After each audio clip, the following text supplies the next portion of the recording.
शुरू करें।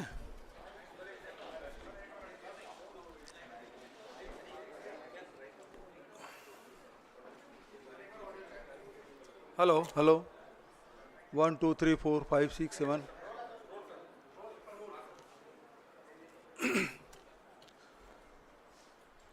आज के पत्रकार वार्ता में सभी पत्रकार साथियों का मैं स्वागत करता हूं। आदरणीय साथियों, पहलगाम के आतंकी हमले के बाद हमारी वीर सेना ने जिस प्रकार साहस और संकल्प के साथ दुश्मनों का मुंहतोड़ जवाब दिया, पूरे राष्ट्र के लिए यह गर्व का पल था। हमारे जवानों ने 1965 में, 1971 में और कारगिल युद्धों में भारत की अखंडता को बचाया। 1971 में इंदिरा जी ने दुनिया को दिखा दिया था कि भारत किसी के सामने झुकने वाला नहीं है। आज भी हमारी सेना उसी जज्बे के साथ सीमा पर डटी हुई है। कांग्रेस पार्टी उनके साथ कंधा से कंधा मिलाकर खड़ी है। जब जब देश में संकट आया, कांग्रेस पार्टी ने राजनीति को पीछे रखा और राष्ट्रहित को प्रथम स्थान दिया। 1965 में लाल बहादुर शास्त्री जी ने जो नारा दिया, आज भी वह बहुत प्रसिद्ध है, जय जवान जय किसान। इस नारा देकर उन्होंने राष्ट्र को एक सूत्र में बांधा। 1971 में इंदिरा जी ने अमेरिका के दबाव को ठुकराकर पाकिस्तान को धूल चटा दिया था। आज भी हमारा वही संकल्प है। आतंकवाद के खिलाफ संघर्ष में राजनीति नहीं, राष्ट्रवाद चाहिए। हमने इंदिरा जी से सीखा है, दुश्मन से बातचीत की मेज पर जब बैठें तो कमजोरी नहीं, ताकत दिखाएं। 1971 में 93,000 पाक सैनिकों को घुटने टिकाए, लेकिन कभी भी दुनिया के सामने झुके नहीं। आज सरकार से पूछिए, क्या अमेरिका के दबाव में हमने अपनी नीति बदल दी? इस संकट की घड़ी में कांग्रेस ने सभी राजनीतिक कार्यक्रम रद्द किए। संविधान बचाओ रैली जैसे महत्वपूर्ण आयोजन को स्थगित किया गया ताकि देश में एकजुटता का संदेश जाए। हमने जय हिंद यात्रा निकाली, जिससे सेना का मनोबल बढ़े और जनता के बीच जनता आतंकवाद के खिलाफ एकजुट हो। हमने सरकार से कहा,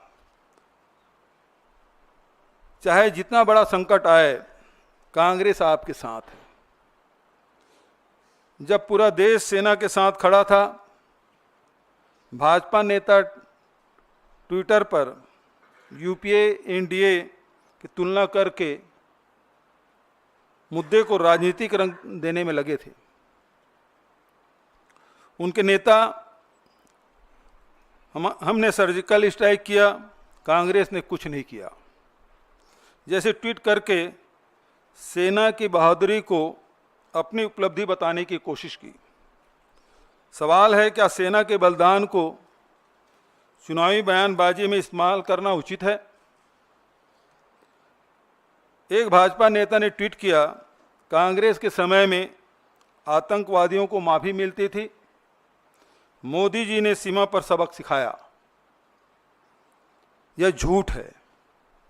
हमने हमेशा आतंकवाद को कड़ाई से निपटाया। चाहे 71 की बात हो, चाहे 84 की बात हो, या अनेक उदाहरण दिए जा सकते हैं। हमने स्पष्ट संदेश दिया कि भारत की एकता से खिलवाड़ बर्दाश्त नहीं।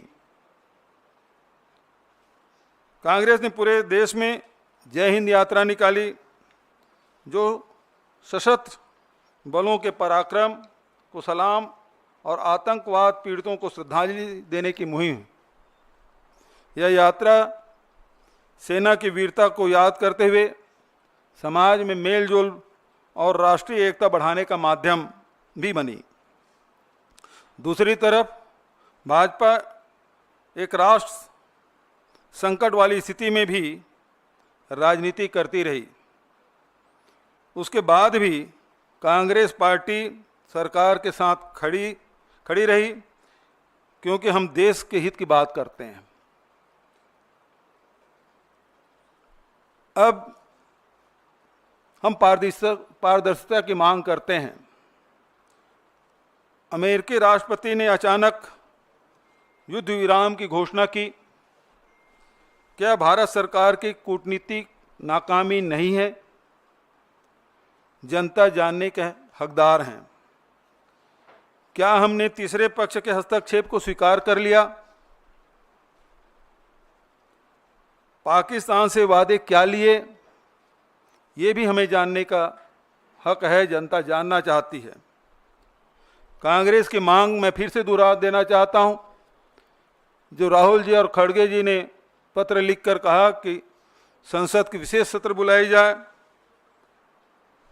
और उसमें सभी दलों को बताएं कि युद्ध विराम की शर्तें क्या हैं। आज पूरे देश में जो घटनाक्रम घटी है, 22 अप्रैल से लेकर आज तक, जहां हमारे 26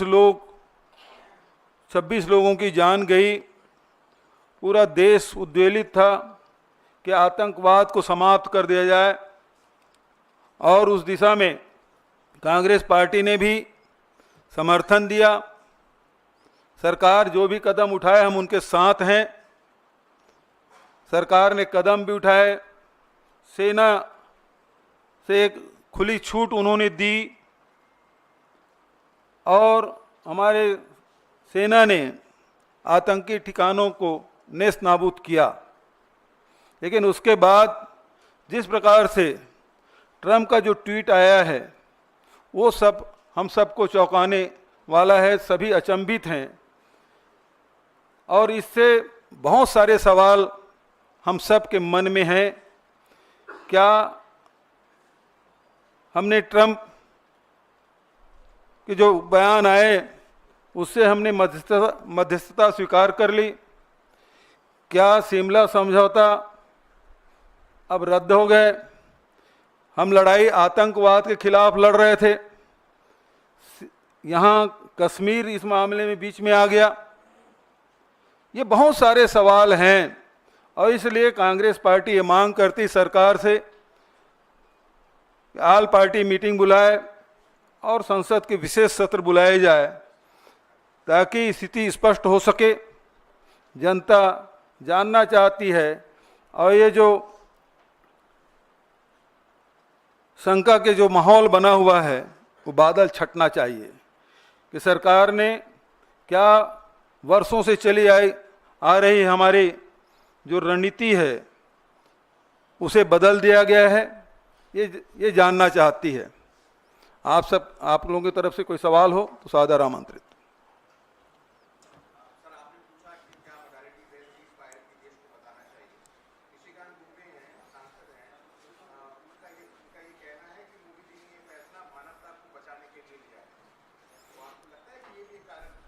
देखिए, सवाल हम सरकार से पूछ रहे हैं, निशिकांत दुबे जी से नहीं। निशिकांत दुबे जी सांसद हैं, वरिष्ठ सांसद हैं। हो सकता है उनके ब्लू आई बॉय हो, और उसके बहुत सारे जो बयान हैं जो चर्चित रहे हैं, जिस प्रकार से सुप्रीम कोर्ट के खिलाफ उन्होंने टिप्पणी की, वो सब जानते हैं। और उसे किनारा कर लिया गया, तो मैं नहीं समझता कि ये सरकार की तरफ से कोई बयान है। सरकार जवाब दे, क्यों विशेष सत्र नहीं बुला सकती? इसके पहले भी देखें, जब भी युद्ध होता रहा है उस समय दोनों सदन चले हैं, ये रिकॉर्ड में है। अब क्यों नहीं हो सकता? क्योंकि इतनी बड़ी घटना घटी और उस घटना के बारे में जानकारी लेने का सबको अधिकार है, देश जानना चाहती है।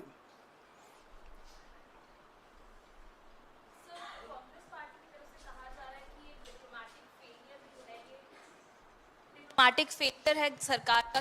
पहले आईएमएफ की जो मीटिंग हुई थी उसमें अपनी तरफ वोट्स नहीं ले पाए और शाम को यूएस प्रेसिडेंट ने आकर डिक्लेयर किया कि ये जो है सीज फायर हो गया है दोनों पार्टीज के बीच में। तो आपको क्या लगता है, क्योंकि आज जो बीजेपी की प्रेस कॉन्फ्रेंस हुई उसमें साफ कर दिया गया पहलगाम का बदला ले लिया गया है, आप लोग क्या मानते हैं कि कहीं ना कहीं सरकार का भी एक कम रहा है? सबसे पहली बात तो ये है कि युद्ध जब ये लड़ाई चल रही थी उस बीच में पाकिस्तान को आईएमएफ के द्वारा $1 बिलियन उसको दिया जाना, और उसमें जब फैसले हो रहे थे तो हमारे प्रतिनिधि वहाँ नहीं थे। दूसरी बात यह है कि अमेरिका के राष्ट्रपति का ट्वीट पहले आता है और उसके बाद दोनों देशों के बयान आते हैं, तो निश्चित रूप से ये कूटनीतिक नाकामी है, इसको सरकार को मानना चाहिए।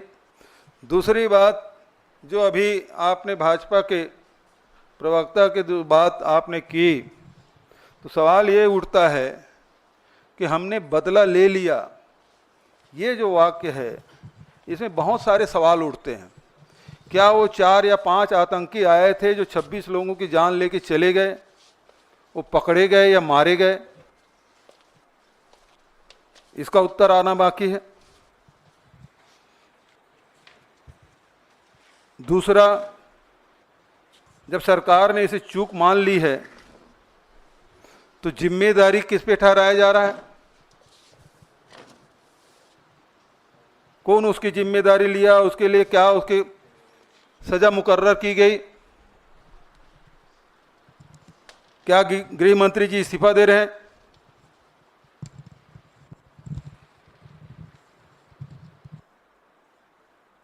सवाल तो ये है, 26 लोगों की जान गई है, और यदि इसमें इस प्रकार से कार्रवाई नहीं करेंगे तो निश्चित मान के चलिए कि आने वाले समय में भी इस प्रकार की घटना की यदि पुनरावृत्ति होती है तो किसी पर जिम्मेदारी नहीं ठहराया जाएगा।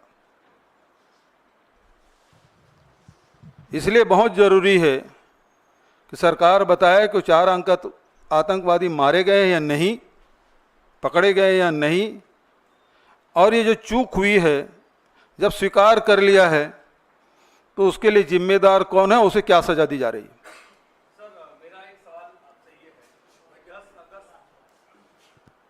मेरा आपसे सवाल ये है कि 10 अगस्त 1994 को जब दोनों सदनों का विशेष सत्र बुलाया गया था, उस दौरान सर्वसम्मति से पारित किया गया कि पीओके हमारा है और पीओके हमारा अभिन्न हिस्सा है और उस पर कब्जा किया जाना चाहिए। ये 1994 की बात है। 2025 के दौर में आप लोग क्या सोचते हैं? आज भी पीओके हमारा है, उस पर कब्जा किया जाना चाहिए, क्या कब्जा किया जा सकता था? देखिए, प्रश्न आतंकी हमले का है। प्रश्न वहाँ से शुरू होता है कि 26 लोगों को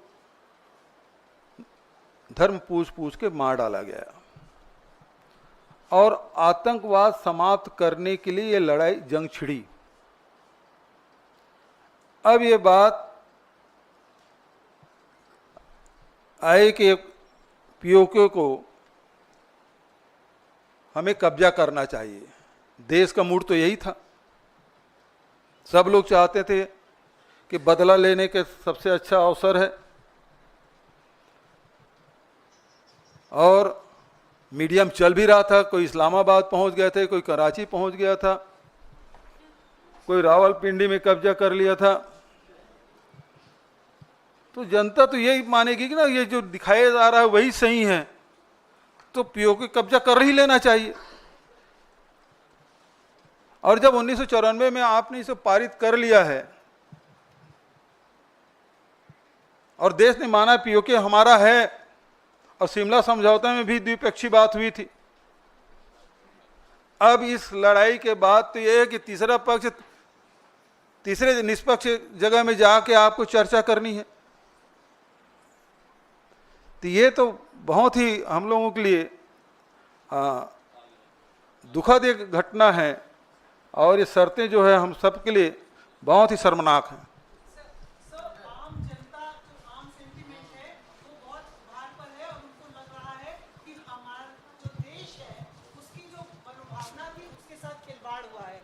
कांग्रेस पार्टी प्रमुख विपक्षी दल है, वो उसे किस तरह से लेती है, पार्टी का क्या मानना है? आम जन अपने आप को ठगा हुआ सा महसूस कर रहा है। पहले हम आतंकवादियों के कैंप पर हमला करने गए थे, फिर उन्होंने हम पर जब दोबारा हमला किया तो हमने तय किया हम धूल में मिला देंगे, एक शांति प्रस्ताव आ जाता है। तो कांग्रेस पार्टी का क्या स्टैंड है? क्या वो आम जनता के साथ है? उसकी सोच भी यही है? देखिए, कांग्रेस पार्टी हमेशा जनता के भावनाओं के साथ रही है। दूसरी बात, हमारे राष्ट्रीय अध्यक्ष खड़गे जी और एलपी राहुल जी दोनों ने आल पार्टी मीटिंग बुलाने के लिए कहा। आल पार्टी मीटिंग हुई, प्रधानमंत्री नहीं आए, दोनों हमारे नेता गए, और उन्होंने स्पष्ट आश्वासन दिया कि इस संकट की घड़ी में कांग्रेस पार्टी सरकार के साथ है, सेना के साथ है, जो भी कदम उठाए सरकार और सेना हम उनके साथ हैं। अब सवाल ये उठता है कि प्रधानमंत्री जी ने तो कहा कि सेना को खुली छूट दे दी गई, तो वापस कब ले लिए गए ये आदेश?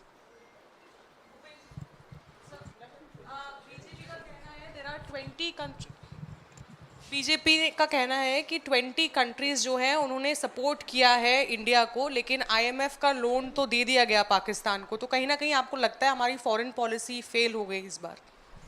देखिए, एक बात स्पष्ट है कि आप इस लड़ाई में देखें आपके समर्थन में कौन कौन देश आए। जो रूस हमेशा हमारे साथ खड़ा होता था हर संकट में, वो हमारे साथ नहीं दिखे। आज प्रधानमंत्री जी अमेरिका परस्त हो गए हैं, लेकिन अमेरिका ने उसका पहला बयान क्या था, उसको ध्यान में रखिएगा।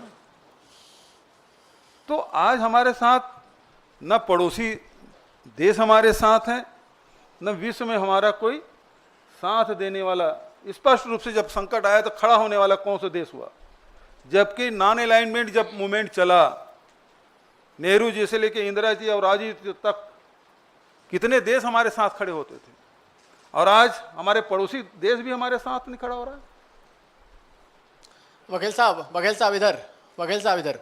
अच्छा, मेरा सवाल ये है कि बीजेपी की भी बड़ी बैठक हुई है और उसमें ये कहा जा रहा है कि बीजेपी ने कहा है कि जैसे पाकिस्तान को धूल चटाया गया है, ये एक पूरा कैंपेन देश भर में चलाएगी बीजेपी और बताएगी लोगों को कैसे धूल चटाया गया, और कांग्रेस पार्टी के सारे सवालों का जवाब भी बीजेपी देगी। आप लोग भी कोई कैंपेन चलाएंगे क्या इस मसले को लेकर? देखिए, एक बात स्पष्ट है, कैंपेन चलाने की जरूरत नहीं है। आप विशेष सत्र बुला लीजिए ना, आल पार्टी मीटिंग बुला लीजिए ना, वहाँ उन सवालों को जवाब दे दीजिए। कैंपेन चलाने की क्या जरूरत है? एक मंच, दो ही मंच तो बात करें, आल पार्टी मीटिंग और संसद का विशेष सत्र, वहाँ बुला लीजिए, सारे सवालों के जवाब आ जाएंगे। सवाल से भाग क्यों रहे हैं? आल पार्टी मीटिंग की बैठक में प्रधानमंत्री दो बार नहीं आए, इसीलिए खड़गे जी ने कहा कि अब आल पार्टी मीटिंग होगी और यदि प्रधानमंत्री नहीं आए तो हम उसका बाइकाट करेंगे, हम नहीं जाएंगे उसमें। बघेल जी, भारत और पाकिस्तान के बीच युद्ध विराम एक तीसरे देश की मध्यस्थता के बाद हुई, और इसकी औपचारिक घोषणा भी किसी तीसरे मुल्क के राष्ट्रपति ने की है। क्या आपको ये लगता है कि भारत सरकार के परंपरागत रूप से जो स्टैंड थे उसके साथ खिलवाड़ हुआ है और देश की जनता के भावनाओं के साथ विश्वासघात हुआ है? बिल्कुल, दोनों आपके दोनों सवाल में ही उसका उत्तर है कि हम वर्षों से जो हमारी जो विदेश नीति रही है उसमें बदलाव हुआ है, यही तो हम सवाल कर रहे हैं, क्या आपने बदल दिया है? दूसरा, देश की जनता के साथ के भावनाओं के साथ खिलवाड़ हुआ है, देश की जनता अचंभित है, ये कैसे हो गया? जो विश्व गुरु की बात होने की बात करते, विश्व गुरु को छोड़ दीजिए, उसके पहले भी आप देख लीजिए कि नेहरू जी से लेके इंदिरा जी और राजीव जी तक के जो नॉन अलाइनमेंट वाली बात एक ताकत के रूप में भारत को देखा जाता था, आज अमेरिका जो भी कहे हम सुनने और मानने के तैयार हैं। 1000 साल पुराना हमारी समस्या है कश्मीर, वो एक बार नहीं 2-2 बार बोल रहे हैं ट्रंप जी, लेकिन उसका प्रतिवाद भी हम नहीं कर पा रहे। हमारी स्थिति ये हो गई है, इतनी दयनीय स्थिति हमारी हो गई है। बघेल साहब, सर 2 सवाल है। पहला ये है कि सत्ता पक्ष ये कह रहा है कि जो ऑपरेशन सिंदूर था उसमें 100% जो ऑब्जेक्टिव था, लक्ष्य था, वो हासिल किया गया है, वो संतुष्टि जता रहे हैं पूरे ऑपरेशन सिंदूर से। क्या इस बात से कांग्रेस पार्टी सहमत है? क्या कांग्रेस को लगता है कि ऑपरेशन सिंदूर में 100% जो लक्ष्य था भारत का वो हासिल किया गया है? यदि ऐसा है तो विशेष सत्र क्यों नहीं बुलाते? वहां सवाल भी हो जाएंगे, जवाब भी दे दिया जाएगा, तो पूरा देश सुन लेगा, दुनिया भी सुन लेगा। नहीं, आप लोग अग्री हैं कि ऑपरेशन सिंदूर 100% सफल रहा, हाँ या ना? मैंने पहले आपको कहा कि यदि 26 लोग की जाने गई है, वो 4 या 5 जितने भी आतंकवादी रहे पकड़े गए क्या? यदि पकड़े नहीं गए हैं तो आपके ऑपरेशन सिंदूर कैसे सफल मानेंगे आप? दूसरा, उसके जिम्मेदार कौन है इस चूक का? आपने, आपके ही आश्वासन पर तो लोग वहाँ कश्मीर गए, अब सब कुछ सामान्य है, आप चले जाइए, सब परिवार के साथ गए और परिवार के सदस्यों को से बिछड़ के वापस आ गए। बघेल साहब, हमने देखा है कि ये कहा गया है कि युद्ध विराम हुआ है, अभी जिस तरीके के हालात हैं वो पूरी तरीके से सामान्य नहीं है। सेना की ओर से ये भी कहा गया कि अगर युद्ध विराम का उल्लंघन होता है तो वो उसका माकूल जवाब देंगे। तो इस बीच हम देख रहे हैं राजनीतिक लड़ाई जिस तरीके से उभरी है, चाहे वो बीजेपी की ओर से, आपकी ओर से, तो जो एकता बनी थी या एक्शन को लेकर जो सहमति बनी थी, क्या वो बिखर गई है? क्या एक्शन अगर होता है तो उसको समर्थन रहेगा? जितने सवाल आप पूछ रहे हैं ना, प्रधानमंत्री जी पत्रकार वार्ता क्यों नहीं लेते? ये सवाल आपको पूछने का मिल जाता। यदि प्रश्न को उत्तर नहीं देना चाहते तो विशेष सत्र बुला लीजिए, ऑल पार्टी मीटिंग बुला लीजिए, आपके तरफ से हमारे ऑल पार्टी के सदस्य लोग सवाल पूछ लेंगे, सांसद लोग सवाल पूछ लेंगे। और सवाल इस बात का है कि यदि सीज फायर हुआ उसके बाद भी 300-400 ड्रोन गिराए हिंदुस्तान में, अटैक उन्होंने किया, क्या जवाब दिया आपने? यदि सेना का हाथ नहीं बांधे होते तो जवाब नहीं देते। एक तरफ सेना खुली छूट की बात करते हैं, दूसरी तरफ ड्रोन को हम केवल रोक ही रहे हैं, अटैक नहीं किए। उल्लंघन कर दिया तो लड़े क्यों नहीं आप?